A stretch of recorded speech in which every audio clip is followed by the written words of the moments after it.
Alright, we're back, and hopefully I won't keep messing up my lines, because it was just blowing my mind. It doesn't look like anyone has noticed what you found. Just walk on home. Resulka and I will investigate and tell you what we find out. Oh, okay. I just wish we had an armored car to ride in. You probably just wish that anyway. You never know when there's sexual predators out on the loose. To the cart, stop! Dim dim. Oh, Mark. You're making me doubt this case now. But it was your fault last time, so it can't be it again. Andy Hill knows everything to know about baseball cards. But what's Mr. Starr doing here, running the shop? Hi, Jennifer, Resulka. How are you two today? Fine, Mr. Starr. What happened to Andy Hill? I killed him. I mean, he went up to see a baseball card show in the state capitol to see if he could find some interesting older cards for the store. I'm standing in for him. I killed him.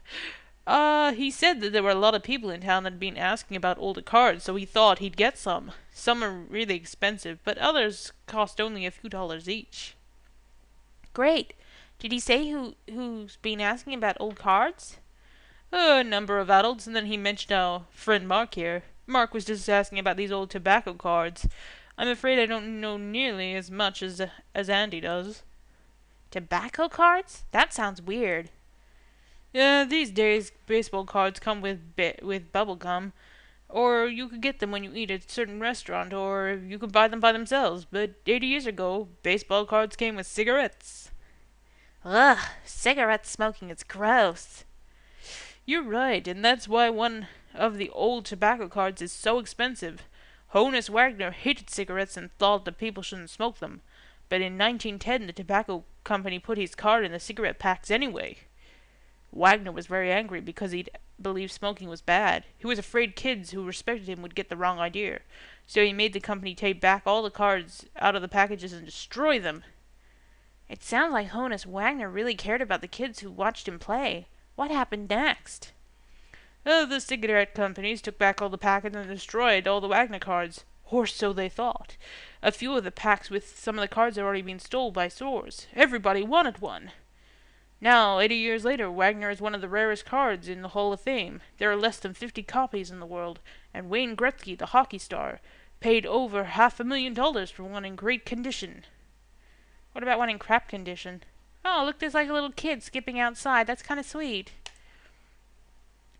Wouldn't you love to have one of those old Wagner cards, Mike? What are you guys nosing around old baseball cards for? Relax, Mark. Resulka and I just wanted to learn about old cards and how they can be worth big bucks. I don't really care about the old cards. I only really like the new cards. Those old cards they're stupid looking. Boy, Mark, that's not what you said a few minutes ago. You said you'd love to have a Wagner card and sell it and get rich. Yeah, can't a guy change his mind? Why are you guys all over me about a stupid old card? Why don't you just let a guy collect what he wants to? Okay, Mark, you're on crazy pills today. So, let's go to the library. No doubt that's going to be something like smoking is bad for you. I don't know. Mrs. Garcia knows everything about the library, how to find anything in the library. But how will they find anything about if an old baseball card is real?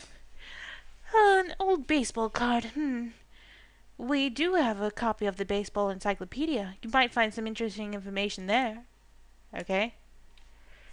The encyclopedia says Ernest Wagner played shortstop for the Pittsburgh Pirates from 1900 to 1917.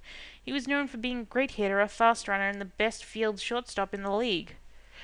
When they started the Hall of Fame in 1936, they picked the 5 greatest baseball players of all time at that point. Ernest Wagner was one of the 5 greatest players. Wow, no wonder Ernest Wagner is on the Hall of Fame. It sounds like he was part Rickey Henderson, Pat Cal Ripken Jr., and part Ozzie Smith, all rolled into one. I have no idea who any of those people are, but then I'm not really a sports fan. It also says here that Heaney Wagner played shortstop for the Boston Red Sox in the American League from 1906 to 1918. Amazing. Amazing. Alright. Mrs. Beninsky. It's been a while. What are you selling, Mrs. Beninsky? It looks like Mrs. Beninsky's ready to have another yard sale. She has one just a couple of months ago, and lots of people came. Hey, Mrs. Beninsky. Well, hello, children. I'm afraid there won't be much to interest as people as young as you at my yard sale. I'm selling off a few of my family things I found in the attic. I'm poor, okay? Is it okay if we look at the stuff you're setting out anyway? Maybe we'll find something interesting. Certainly. Just be careful with the delicate things, please. Look at that. These metal boxes looks just like the one that Michael and Christopher found in Riverside Park. The one that had a baseball card inside it. Baseball card? I should have thought that pointing out those old 1910 tin boxes. Mark Moriarty thought they were interesting, and he bought one at my last yard sale. Look what I found. Wow, look what I found inside this metal box. It's an old silver spoon with the word Berlin on the handle. Whoops, sorry, Jennifer, I lost your voice. My goodness, I never realized anything was in those boxes. My mother and her brother must have used that box to hide their special treasures around 1910. Thank you for finding it. I have to check inside the others and see what's inside them. Those little silver collectible spoons are very popular. This one must have come from Berlin, Germany. Mother and Uncle Don were avid collectors. She collected silver and he collected, of all things, baseball cards. Sounds like that Mark bought the tin and found the card inside and then he buried it so no one would find it, except of course it's been found. But let's go to the mall anyway for the last of the clues. Oh, of course, Nicola Hamble. Of course it would be Nicola there at the last of our things. The last person we speak to in this series. I was hoping that the baseball card show would be happening here today, but no luck. Oh, hi Jennifer, hi Resulka. I'm just feeling here at the copy kiosk while the owner works at his other store. It's boring, but I earn extra money every month, and I still have time for my job at the Egyptian Theater. I guess making copies all the time would be kind of boring after a while. Yeah, sometimes I read. If things are slow, I read articles people ask me to copy.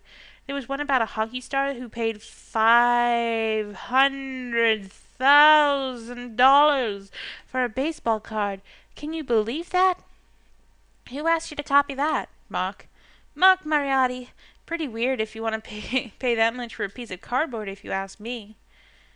Well, that's the last of our clues. Alright, so Michael and Christopher are sitting at home, blah blah blah blah blah. Alright.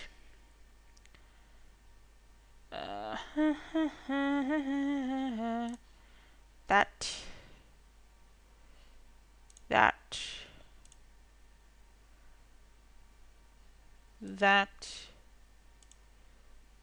And that. Alright. Let's try that again. So. This one. This one. This one. And that one. Damn it! We can do this. Actually, we're gonna cut the episode. It's gonna make a really short episode, but yeah. So, see you in the next one. Bye.